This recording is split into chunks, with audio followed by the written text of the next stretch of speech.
നിങ്ങൾക്കറിയാലോ ആയിഷ ബീവിയെ, അള്ളാഹുവിന്റെ ഹബീബിന്റെ പ്രിയപ്പെട്ട പത്നിയാണല്ലോ ആയിഷ.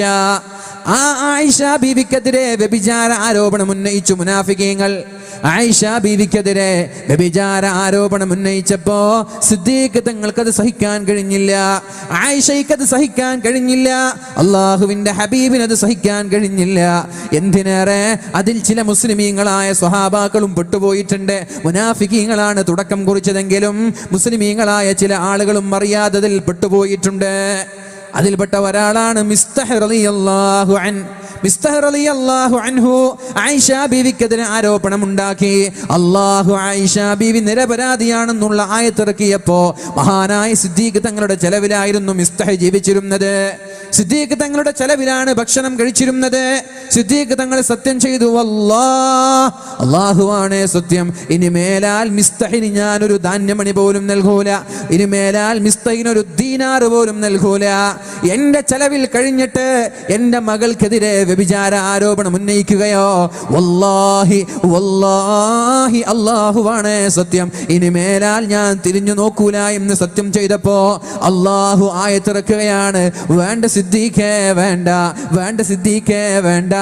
നിങ്ങളുടെ മകൾക്കെതിരെ ആരോപണം ഉന്നയിച്ച ആളാണെങ്കിലും ചെലവഴിക്കുന്ന വിഷയത്തിൽ നിങ്ങൾ ഒരിക്കലും സത്യം ചെയ്യല്ല, മാപ്പ് നൽകൂല എന്ന് പറയല്ല. മാപ്പ് നൽക്. കാരണം നിങ്ങൾക്ക് മാപ്പ് നൽകപ്പെടാൻ നിങ്ങൾ ആഗ്രഹിക്കുന്നില്ലേ? വല്യഅഫൂ വല്യസ്ഫഹൂ വല്യഅഫൂ വല്യസ്ഫഹൂ. സിദ്ദീഖേ മാപ്പ് നൽക്, വിട്ടുവീഴ്ച ചെയ്യ് സിദ്ദീഖേ. കാരണം അലാ തുഹിബ്ബൂന അൻ യഗ്ഫിറല്ലാഹു ലക്കും.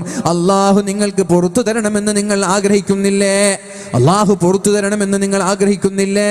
അല്ലാഹു നിങ്ങൾക്ക് പുറത്തു തരണമെങ്കിൽ നിങ്ങളും അവർക്ക് മാപ്പ് നൽകാൻ തയ്യാറാവണം. ആലോചിച്ചു നോക്ക്. ഇവിടെ കൂടിയിരിക്കുന്ന സഹോദരിമാരോട്, ഇവിടെ കൂടിയിരിക്കുന്ന ചെറുപ്പക്കാരോട്, ഇവിടെ കൂടിയിരിക്കുന്ന വയസ്സന്മാരായ രക്ഷിതാക്കളോട് എനിക്ക് ചോദിക്കാനുള്ളത്, നമ്മൾ ഒരാൾക്ക് മാപ്പ് നൽകാതെ വാശി പിടിച്ച് നിൽക്കുകയാണെന്ന് സങ്കല്പിക്കുക. ഞങ്ങളോട് തെറ്റ് ചെയ്യുന്ന ആളുകൾ, നമ്മളോട് മോശമായി പെരുമാറുന്ന ആളുകൾ, നമ്മെ പരിഹസിച്ചവർ, കളിയാക്കിയവർ, ആരോപണം ഉന്നയിച്ച ആളുകൾ, അവർക്ക് മാപ്പ് നൽകാതെ വാശി പിടിച്ച് വൈരാഗ്യത്തോടെ ജീവിക്കുകയാണെങ്കിൽ ഞാൻ ചോദിക്കട്ടെ, നമ്മൾ ഒരുപാട് തെറ്റുകൾ ചെയ്യാറില്ലേ? അറിഞ്ഞും അറിയാതെയും തെറ്റുകൾ ചെയ്യാറില്ലേ? കണ്ണുകൾ കൊണ്ട് ചെയ്യാറില്ലേ? ചെവികൾ കൊണ്ട് ചെയ്യാറില്ലേ? മനസ്സുകൊണ്ട് ചിന്തിക്കാറില്ലേ? അല്ലാഹു പറഞ്ഞതെന്താ?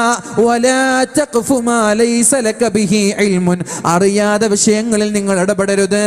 ഇന്നസ്സമഅ നിങ്ങളുടെ കേൾവി ശക്തി, വൽ ബസറ നിങ്ങളുടെ കാഴ്ച ശക്തി, വൽ ഫുആദ് നിങ്ങളുടെ ഹൃദയങ്ങളിൽ ഉണ്ടാകുന്ന ചിന്ത വരെ, കുല്ലു ഉലൈക കാന അൻഹു മസ്ഊല, എല്ലാം അല്ലാഹു തആല നാളെ ചോദ്യം ചെയ്യുമെന്ന് പരിശുദ്ധ ഖുർആൻ പറയുമ്പോൾ എത്ര ഹറാമുകളാണ് കണ്ണിലൂടെ അറിയാതെ കണ്ടത്. കുടുംബത്തിൽ തന്നെ കാണാൻ പാടില്ലാത്തവർ എത്ര ലാഘവത്തോടെയാണ് നമ്മൾ കാണുന്നത്. അറിഞ്ഞുകൊണ്ടും അറിയാതെയും ഒരുപാട് ഹറാമുകൾ ചെയ്യുന്നു, ഒരുപാട് ഹറാമുകൾ കേൾക്കുകയും ചിന്തിക്കുകയും ചെയ്യുന്നു.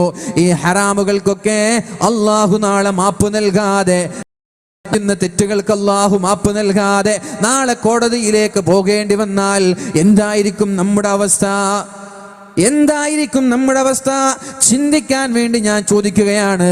അതുകൊണ്ട് അല്ലാഹു നിങ്ങൾക്ക് മാപ്പ് നൽകാൻ ആഗ്രഹിക്കുന്നുണ്ടെങ്കിൽ പ്രായപൂർത്തി എത്തിയത് മുതൽ ഇന്നേ വരെയുള്ള നമ്മുടെ സകലമാന പാപങ്ങൾക്കും സകലമാന ദോഷങ്ങൾക്കും അല്ലാഹു മാപ്പ് നൽകണമെന്ന് നമ്മൾ ആഗ്രഹിക്കുന്നുണ്ടെങ്കിൽ അല്ലാഹുവിനെ ഓർത്ത് എല്ലാ ജനങ്ങൾക്കും മാപ്പ് നൽകാൻ നമ്മൾ തയ്യാറാവ്. കല്യാണം വിളിക്കാത്ത വീട്ടുകാരുണ്ടാവാ, കല്യാണം വിളിക്കാത്ത അയൽവാസികൾ ഉണ്ടാവാ, റോഡ് തരാത്ത അയൽവാസികൾ ഉണ്ടാവാ, കേസ് കൊടുത്ത അയൽവാസികൾ ഉണ്ടാവാ, കല്യാണത്തിന് വരാത്തവരുണ്ടാവാ, പരസ്പരം പോരടിച്ച് അടിച്ചും ഇടിച്ചും തെറ്റിപ്പിരിഞ്ഞ ആളുകൾ ഉണ്ടാവാ. അല്ലാഹുവിനെ ഓർത്തുകൊണ്ട് ഞാൻ മാപ്പ് നൽകുകയാണ്. കാരണം അല്ലാഹു ഞാൻ ചെയ്ത തെറ്റുകൾക്ക് മാപ്പ് നൽകണമല്ലോ. അല്ലാഹു ചോദിക്കുന്നതാണ്, അലാ ഫഅഫു വസ്ഫഹു, നിങ്ങൾ മാപ്പ് നൽകണം, വിട്ടുവീഴ്ച ചെയ്യണം. എന്തിന്? അല്ലാഹു പുറത്തു തരാൻ നിങ്ങൾ ആഗ്രഹിക്കുന്നുണ്ടെങ്കിൽ നിങ്ങളും അതുപോലെ മാപ്പ് നൽകാൻ തയ്യാറാവണമെന്ന് മുഹമ്മദുർ റസൂലുള്ളാഹി സ്വല്ലല്ലാഹു അലൈഹി വസല്ലം ഉദാത്തമായ സ്വഭാവത്തിന്റെ ഉടമയാണത്. മഹാനായ അനസ് തങ്ങൾ പറയുന്നുണ്ട്, മഹാന്മാരായ സ്വഹാബാക്കൾ രേഖപ്പെടുത്തുന്ന ഹദീസാണ്.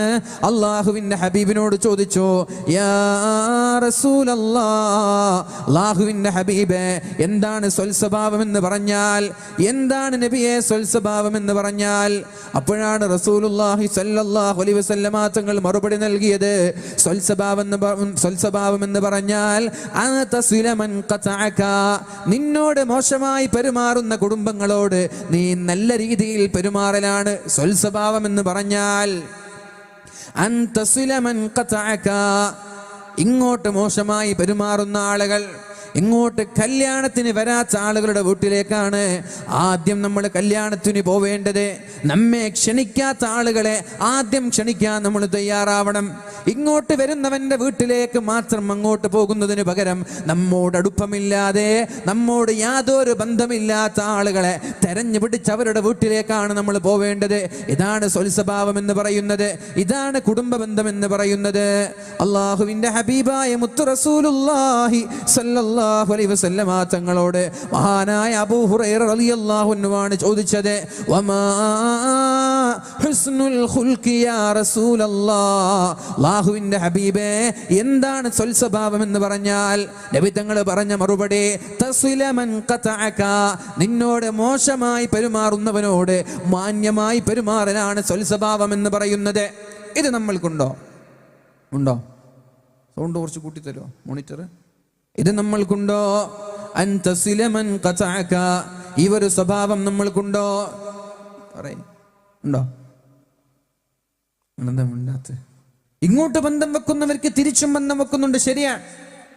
നമ്മുടെ വീട്ടിലേക്ക് വരുന്നവരുടെ വീട്ടിലേക്ക് നമ്മൾ പോവാറുണ്ട്. നമ്മുടെ വീട്ടിലേക്ക് ഒരു ഗിഫ്റ്റുമായി വന്നാൽ അതേ വിലയുള്ള ഗിഫ്റ്റുമായി അവരുടെ വീട്ടിലേക്കും നമ്മൾ പോവാറില്ലേ? ഒരു രൂപ കൂടൂല, കുറയൂല, കുറഞ്ഞേക്കെ പക്ഷെ കൂടൂല. ഇങ്ങോട്ട് എന്താ കൊണ്ടുവന്നതാ? 1 കിലോ ആപ്പിൾ, 2 കിലോ ഓറഞ്ച്, എന്നാൽ അതേപോലെ പോകുമ്പോൾ കൊണ്ടുപോകും. എന്തിനിത്? പകരത്തിന് പകരം.